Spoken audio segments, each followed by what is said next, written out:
જામરાવલમાં 4 દિવસથી પાણીમાં દ્વારકાનું જામરાવલ ડૂબ્યું છે। ન્યૂઝ 18 ગુજરાતીની ટીમ ગ્રાઉન્ડ પર છે। જામરાવલના લોકો પાણીમાં રાત વિતાવી રહ્યા છે।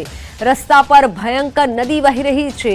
હજુ પણ વરસાદનો કહેર યથાવત છે, ત્યારે અનેક વિસ્તાર સંપૂર્ણ પાણીમાં ગરકાવ છે।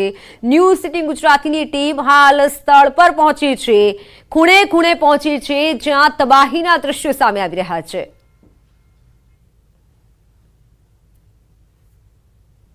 દ્વારકા જિલ્લાના જામરાવલની આ પરિસ્થિતિ જોઈને આપને વિચાર થશે કે આ લોકો કેવી રીતે જીવતા હશે।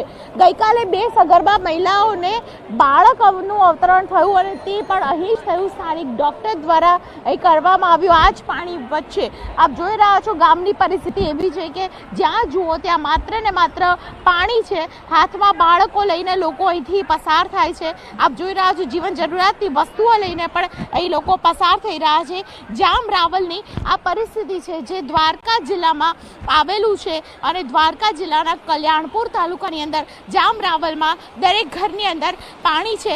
લોકોને પણ પૂછવાનો પ્રયત્ન કરીશું, તેમની સાથે પણ વાતચીત કરવાનો એક પ્રયત્ન કરીશું। ભાઈ થોડા નજીક આવો અને શું પરિસ્થિતિ છે, પાણી કેટલું બધું અંદર છે, શું કહેશો?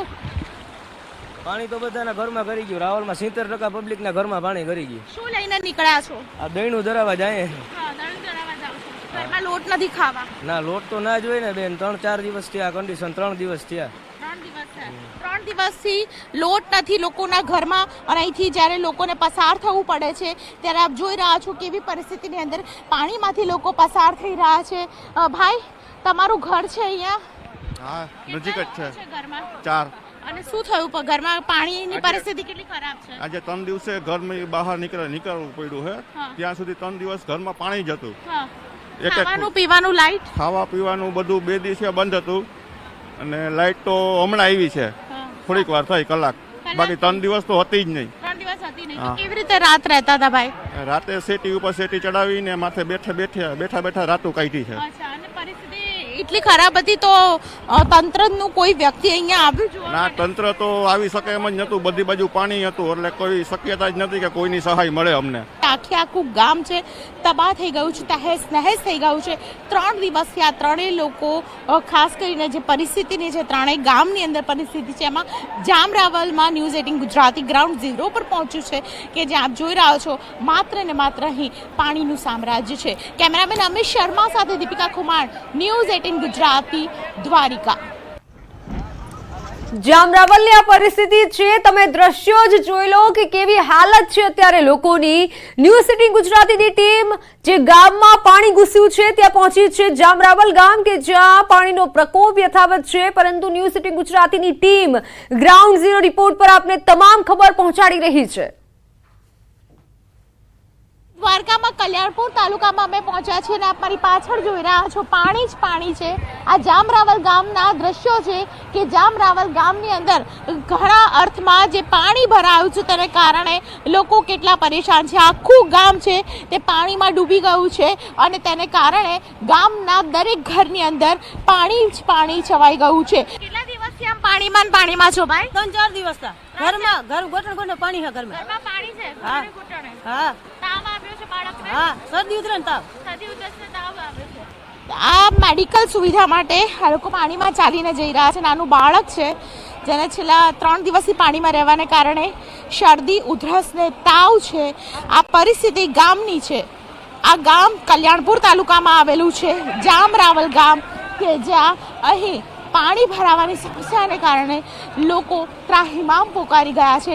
તમે દૂર દૂરથી નજર કરો, જ્યાં તમને દેખાશે લોકો ત્યાં તમને જામરાવલ ગામના લોકો પાણીમાં દેખાશે। આખું ગામ પાણીમાં છે અને તેને કારણે ખાસ કરીને જે પરિસ્થિતિ સર્જાઈ છે તે પરિસ્થિતિ પાણી ઉતરવાનું નામ નથી લઈ રહી।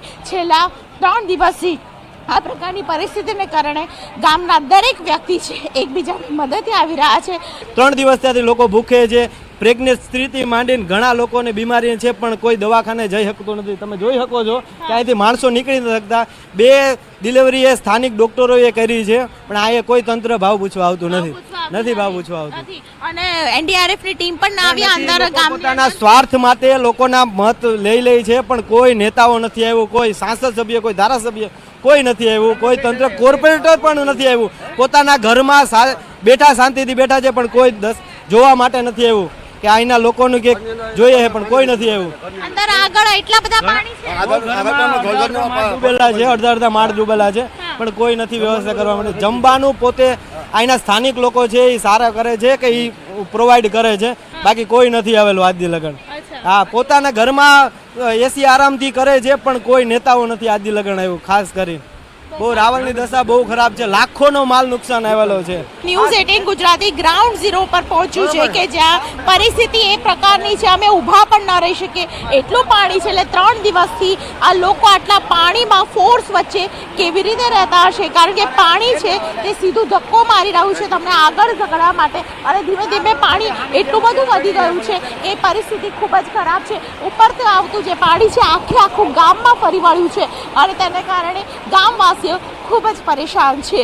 કેમેરામેન અમિત શર્મા સાથે દીપિકા ખુમાંડ, ન્યૂઝ 18 ગુજરાતી, જામરાવલ ગામ, કલ્યાણપુર તાલુકો, દેવભૂમિ દ્વારકા. તાંડવથી અત્યાર સુધીમાં 28 લોકોના મોત નીપજ્યા છે. 25 થી 28 ઓગસ્ટ વચ્ચે મેઘ તાંડવે 28નો ભોગ લીધો છે. હજુ પણ સૌરાષ્ટ્ર કચ્છ પર 2 દિવસ સુધી ખતરો છે.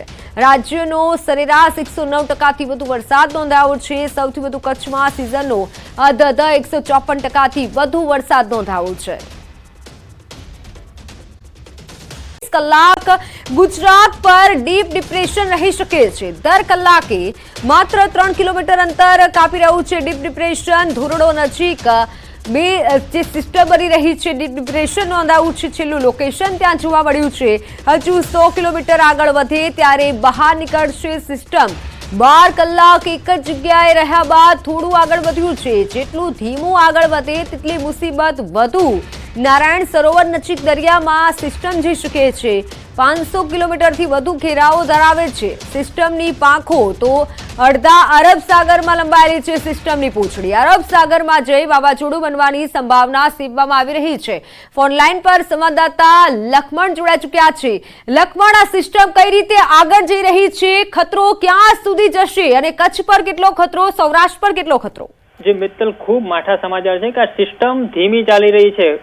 પહેલી વાત તો એ છે કે ગઈકાલે સવારના 11:30 વાગ્યાથી લઈને રાતના 11:30 વાગ્યા સુધી આ 12 કલાક સુધી આ સિસ્ટમ એક જ જગ્યાએ રહી, એક જ જગ્યાએ સ્થિર રહી. જેટલી સ્થિર રહી એટલી જ તાકાતવર બની અને હવે જે ચાલી રહી છે માત્ર 1 કલાકમાં 3 કિલોમીટર કાપી રહી છે અને હજુ એને કચ્છથી બહાર નીકળતા લગભગ 100 કિલોમીટરનું અંતર કાપવાનું છે, કારણ કે નારાયણ સરોવર અને લખપતની વચ્ચે કોઈ એરિયામાં એ સમુદ્રમાં પ્રવેશ કરશે. એટલે હજુ 90 થી 100 કિલોમીટર અંતર કાપવાનું છે. એટલા માટે હજુ 30 કલાકથી વધુ સમય લાગી શકે છે અને આગળ જતા તે અરબ સાગરમાં સાયક્લોન બનવાનું છે. આપ જોઈ રહ્યા છે જે પ્રેસ રિલીઝમાં જે લખવામાં આવ્યું છે એ પ્રમાણે એ 30 ઓગસ્ટ એટલે કે આવતીકાલે લગભગ 24 થી 36 કલાકમાં વાવાઝોડામાં પરિવર્તિત થઈ શકે છે, જે ખૂબ જ માઠા સમાચાર છે. અને સાથે જ બીજી વાત કરીએ તો અત્યારે એનું લોકેશન અહીંયા ધોરડો નજીક છે અને ત્યાંથી આ દિશામાં ગતિ કરી રહ્યું છે. જો આપણે સિસ્ટમની વાત કરીએ તો એનો ઘેરાવો ખૂબ જ મોટો છે.